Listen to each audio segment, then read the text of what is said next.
Good evening, I'm Jason Vio. This is CBC Windsor News at 6. Thank you so much for joining us tonight. Here's what's making news.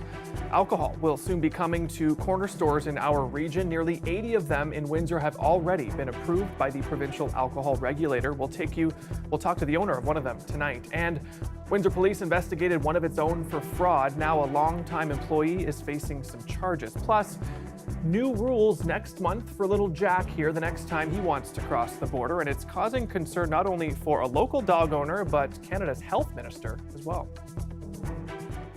Dozens of convenience stores in Windsor have already been approved to sell alcohol. It's part of the province's plan to expand rules over where booze can be sold, which also includes grocery stores. Dawson Chen brings us the story. Imagine picking up beer, wine, and other alcohol products at your corner store.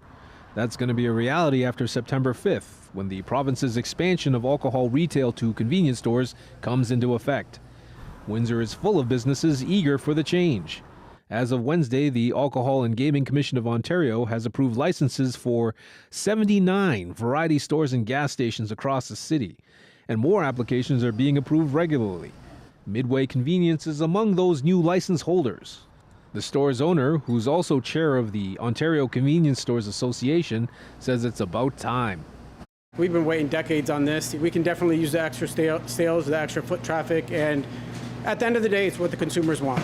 You know, I think it's about time the government treat us all like adults. But some aren't quite so eager. The union that represents striking LCBO workers says Doug Ford's agenda of allowing more places to sell alcohol will result in LCBO store closures and job losses. And some of Midway Convenience's own regular customers have concerns about the impact on the neighborhood. I don't think it's a good idea because we have all this homeless stuff and mental health, and the government fundings are cut, and it's like it'll just cause more homeless around the area, like more, you know what I'm saying? Like more people standing around, getting drunk, falling over, more DUIs. I don't think it's a very good idea at all. No, not at all. Just because the simple fact that it's so much easier for kids to come in and steal or whatever, kids to get a hold of alcohol, let's say lax people taking IDs and things like that. So I don't think it's a good idea. Plus the people at the LCBO, they're protesting it too, and I fully support them. Well, I think it's wonderful if they're able to buy it because it's nice and close and it's handy if they need beer in a hurry. You could, instead of going to the beer store, it would bother other people, but it doesn't bother me at all. Alcohol at urban convenience stores might be new for Ontario, but the same can't be said across the border. Convenience stores and gas stations in Michigan have been selling alcohol for generations. Dawson Chen, CBC News, Windsor. A longtime civilian employee with the Windsor Police Service has been charged with fraud. James Brush is the police service's fleet manager and has been an employee there for 17 years. Police announced today he's been charged with fraud over $5,000 and unauthorized use of a corporate credit card. This follows an internal investigation by the Windsor Police Financial Crimes Unit. Brush is now suspended with pay pending the outcome of the investigation. He will make his first court appearance on August 2nd. And Windsor Police responded to a man walking with a machete on Howard Avenue this afternoon. He was safely taken into custody under the Mental Health Act. According to the service, its nurse police team and crisis response team were crucial in the de-escalation of the situation. No one was injured during the incident, and we'll likely learn more information on this case tomorrow. The Canadian government is fighting new border rules for dogs entering the United States. Owners will need to provide more documents to border guards starting next month. Canada secured some concessions from the U.S., but some say it's not enough. The CBC Windsor's Chris Ensing reports. Getting Rocky into the United States is set to get more difficult. His owner says the new rules are too much. Definitely, the bureaucracy is crazy. There's no way it has to be that complicated. Crossing right now requires proof of a rabies vaccination within 30 days. That changes August 1st. The U.S. announcing changes to keep rabies out of the country. Canada, listed as a low rabies country, was blindsided. I'm quite concerned, if I'm honest, about the regulations that are being brought in by the United States. The new rules require any dog crossing into the United States to be at least 6 months old and microchipped. Owners need to complete a new Centre for Disease Control dog import form, including a photo of the dog, and have a Canadian export document signed by a licensed veterinarian that proves the dog has been vaccinated against rabies within the last 6 months. I'll be frank, when I first heard it, I thought, well, this can't be serious. Holland says he's been able to pause some additional requirements after meetings this month, but Canada wants the United States to drop all the requirements. Just frankly, I don't think this is a good use of border officers' time. There's a lot of issues at the border, whether or not, my Maltese is another Maltese, and having a border officer figure that out, I've said to the Secretary, doesn't make sense to me. Dog owners are also questioning how much this will cost and expect it will cut down trips. I mean, that's going to cost money no matter what. It would make me change my mind about bringing my dog with me. Especially here in Windsor, we travel across the border all the time. We run, if I want a car part, I'll run over to Rock Auto or, Pep Boys over there. I'd like to bring my dog with me, no problem. He travels with me everywhere I go. I'm retired. But it would just be too much of a hassle. I wouldn't bother. The health minister says they'll keep working on getting an exception, but as of now, the new rules start in 2 weeks. Chris Hensing, CBC News, Windsor. And Chatham-Kent police are warning the community to stay away from the Thames River. Recent heavy rains have bloated the river. According to the local conservation authority, low-lying land adjacent to the river is expected to flood between Chatham and several kilometers north. It expects high water levels and flows on the Thames to continue to be a threat into the weekend and advises people to avoid the river until July 22nd.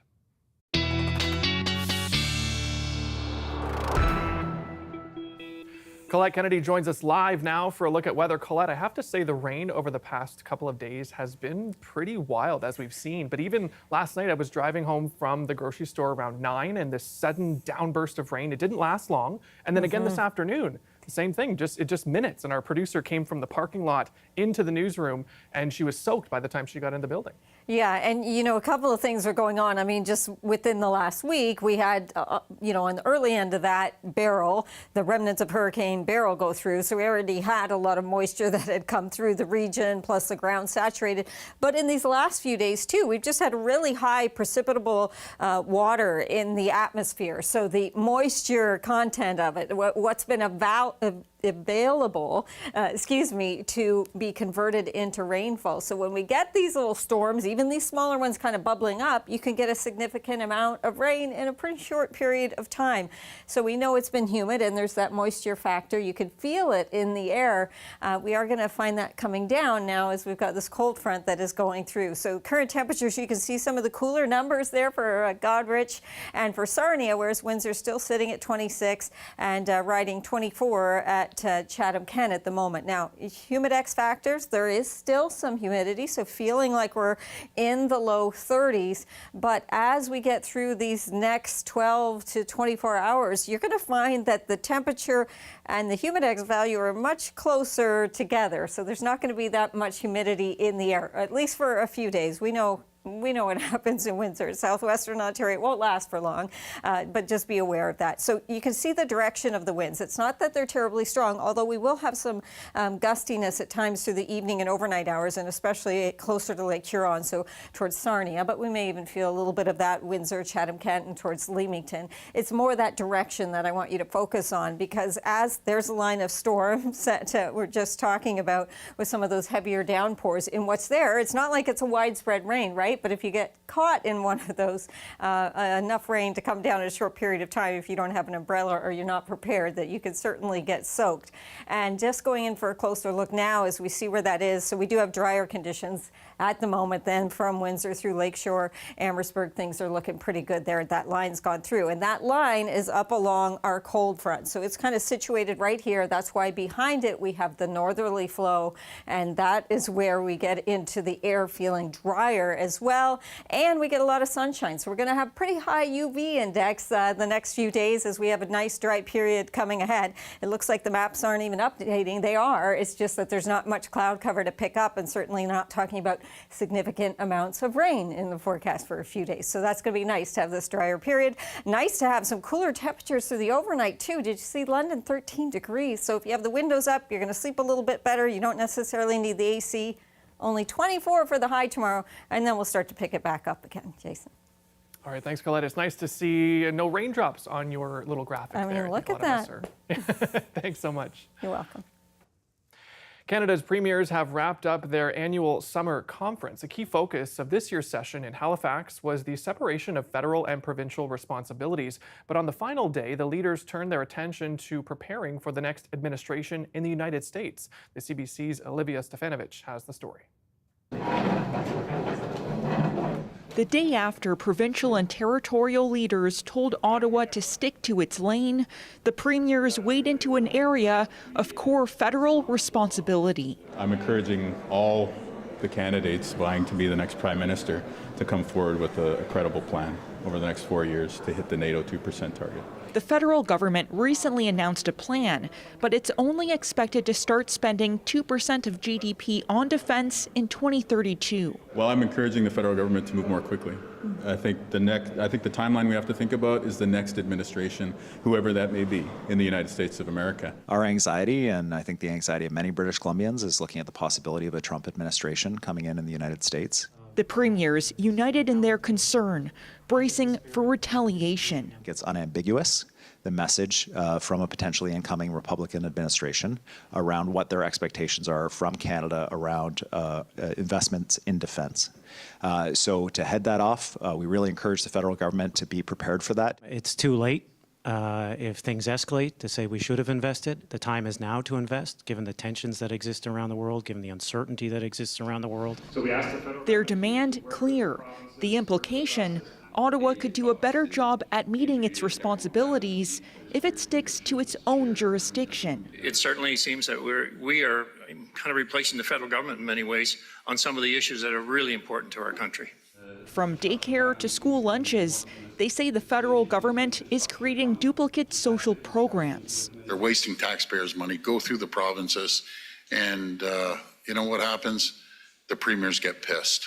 BC Premier David Eby announced full support today for Newfoundland and Labrador's court case, challenging Ottawa's equalization formula, payments that go to provinces to ensure uniform services across the country, a dispute that could continue when premiers meet next summer in Ontario. Olivia Stefanovich, CBC News, Halifax. Still to come here on CBC Windsor News Live at 6, food inflation has affected us all, but for people who need gluten-free options, costs have spiked up to 500%. That story is next.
Recent inflation numbers show that grocery prices continue to be a key contributor to the rising cost of living. For some people, though, the increases have been extreme. As many as 400,000 people in Canada have celiac disease, a chronic gluten intolerance that can prevent their bodies from absorbing nutrients. They have been facing food price increases as high as 500%. As the CBC's Angela McIver reports, there's a growing push for federal relief. We'd find our bread and buns down here because it's all frozen. You can't get a lot of gluten-free fresh. Heather Yule has celiac disease, and so do her 2 teenage daughters, which means she's constantly searching for gluten-free food at the best price. This has got 210 grams for $8.50.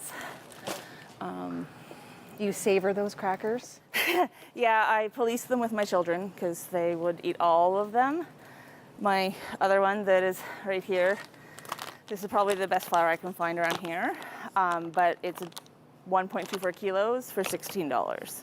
In contrast, a bag of all-purpose flour for twice the volume is $4.49. According to Celiac Canada, gluten-free products have always been more expensive than food that contains gluten by about 150 to 200%. But since the pandemic, that's jumped to more like 200 to 500%. And it's all because manufacturers can't get the ingredients that they need and they're making substitutions. And that means there are supply delays as a result. And of course, the extra costs are being passed down to consumers at the grocery store. For Ashley Hickey, it means tracking every single expense into a spreadsheet. Both she and her 7-year-old son are celiac. In June, the grocery bill for their family of 4, not including treats or takeout, added up to $2,600. And I actually said to my husband, I said, wow, I can't believe how expensive this is. I didn't realize my grocery bill was that bad. And I said, wow, we either need to get, a rice flour farm or something because this is insane. Families track receipts because they're eligible for a federal tax credit, but Celiac Canada says it often amounts to only $30 to $50 a year. So the system that they've created actually doesn't work. It's cumbersome, almost inaccessible, and really gives zero relief to people. Celiac Canada is now pushing for a flat medical tax claim of $1,000. The federal finance department says it would be inappropriate to speculate on any potential change to offset the high cost of eating gluten-free. Angela McIver, CBC News, Dartmouth. Canada's biggest city is still cleaning up from one of its biggest rainfalls ever. Toronto received a month's worth of rain in just a matter of hours yesterday. Flooding closed major roadways, shut down parts of the transit system, overwhelmed the sewers, and flooded basements. A major power failure also left half of the city in the dark for several hours. And as the CBC's Susan Ormiston shows us, it's a phenomenon that is increasing around the world. We shouldn't be surprised. Climate scientists have been warning of more intense weather more frequently, that turning up the heat in the atmosphere can spell disaster. If you imagine a bubble of air, it can only hold so much water, and the amount of water it can hold is dependent upon its temperature. As the temperature goes up, the amount of water that that air bubble can hold goes up. And as it carries more water, it also preferentially has to rain that water out. Toronto isn't unique, it's the latest. Severe storms swept through the Chicago area Monday, canceling flights at O'Hare, damaging homes. The wind was so bad, it got scary. Iowa got lashed by sudden storms tearing off roofs. This Toronto scene is becoming a familiar landscape.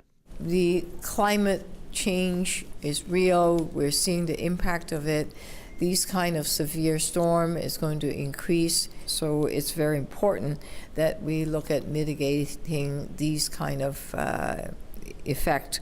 That will take time, cost billions, and force hard choices. And we're removing things such as natural infrastructure, wetlands, grasslands, and forested areas. And these natural spaces, they actually act like sponges. So we're getting rid of so much of this and replacing it with cement. Last year's severe fires and natural disasters in Canada cost over $3 billion in insured damages.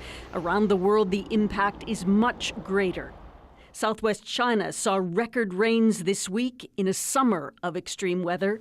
Muddied homes in eastern Afghanistan left in the path of deadly rainstorms.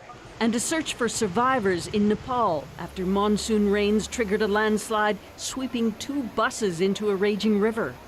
Our planet is trying to tell us something, but we don't seem to be listening. Even as we pass 1 full year of record warming. Susan Ormiston, CBC News, Toronto. A lake in Serbia has completely dried up as most of Central and Southern Europe bakes under a heat wave. Now, this is how the Rusenda Salt Lake in northern Serbia looks now. Much of the Balkans has been sizzling in record-breaking temperatures due to a prolonged heat wave. Several countries in the region are dealing with mercury hovering around 39 degrees Celsius. Local residents say they're very worried about the ongoing scorching weather. Experts point to climate change for the growing frequency of these heat waves. Well, it's a big night for Donald Trump's newly picked running mate, J.D. Vance. The 39-year-old junior senator from Ohio will deliver his first speech later this evening as the GOP's vice presidential nominee. CBC's Chris Reyes has more from the Republican National Convention in Milwaukee. For the first time since he was named VP pick, J.D. Vance will address the crowd here at the Republican National Convention. Vance has been shaking hands with delegates since Monday. Tonight, he'll take the podium with the full support of his party. I'll tell you what, I love J.D. Vance. I'm loving that guy. I like the fact he's a Midwesterner because Wisconsin, I'm a little biased, but Wisconsin is going to be critical. Joe Biden can't get back to the White House without Wisconsin. If elected, the 39-year-old junior senator would be one of the youngest vice presidents in American history. Vance spoke at an event outside of the convention this afternoon, giving hints of what we'll come to hear from Trump's running mate in this campaign. Donald Trump got shot and he toned down the temperature. That's what a real leader does. Ahead of the speech, current Vice President Kamala Harris released a new ad against him. J.D. Vance will be loyal only to Trump, not to our country. And unlike Mike Pence, Vance said he would have carried out Trump's plan to overturn the 2020 election. The ad is a glimpse of the showdown between the two once the campaign begins in earnest. Harris also spoke about Vance at an event in Michigan. This is a fellow who in the United States Senate participated in blocking protections for IVF. This is an individual who has said he is for a national and has made every indication that he is for a national abortion ban. And this afternoon, Trump also did a walkthrough of the convention floor ahead of his speech on Thursday night. Harris and Vance have agreed to debate each other before the November vote. Chris Reyes, CBC News, Milwaukee.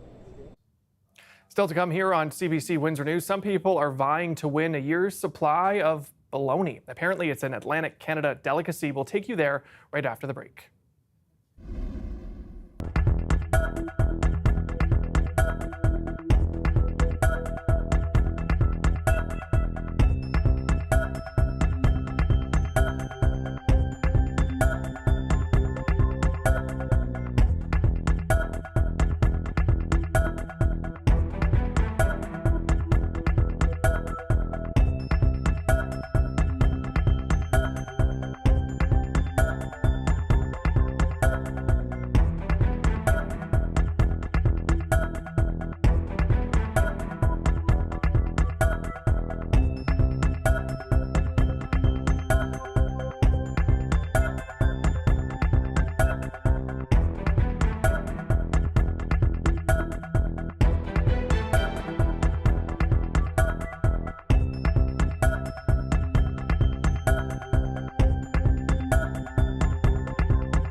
An Atlantic Canadian delicacy is flying off the shelves in Cape Breton. Whether it's fried, tossed in stew, or eaten in a sandwich, locals are loving bologna, and now they have a chance to win a year's supply. The CBC's Anna Rack has that story.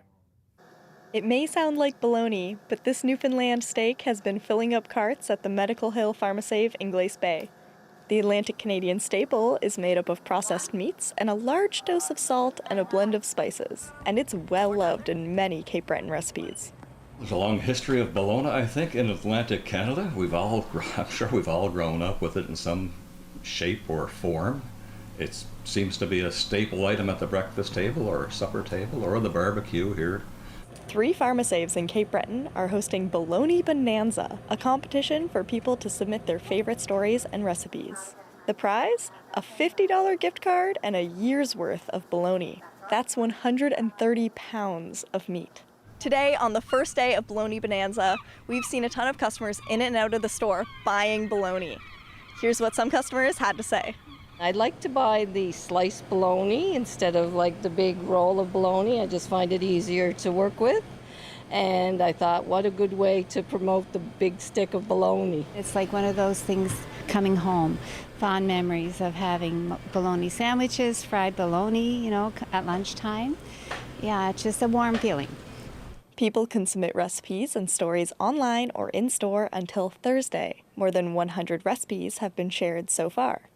Well, so far we've seen bologna pizza, bologna casserole, bologna soup, bologna tacos, bologna and cheese. It's all over the board. While bologna might also mean nonsense, Bologna Bonanza is happening for a good cause. Later this fall, the recipes will go into a cookbook centered around the infamous deli meat. And 100% of book sales will be donated to local food banks. Anna Rack, CBC News, Glace Bay. Most of us have seen the Olympic flame as it made its way from Greece to host city Paris. Here's a look at how the torch carrying it was made.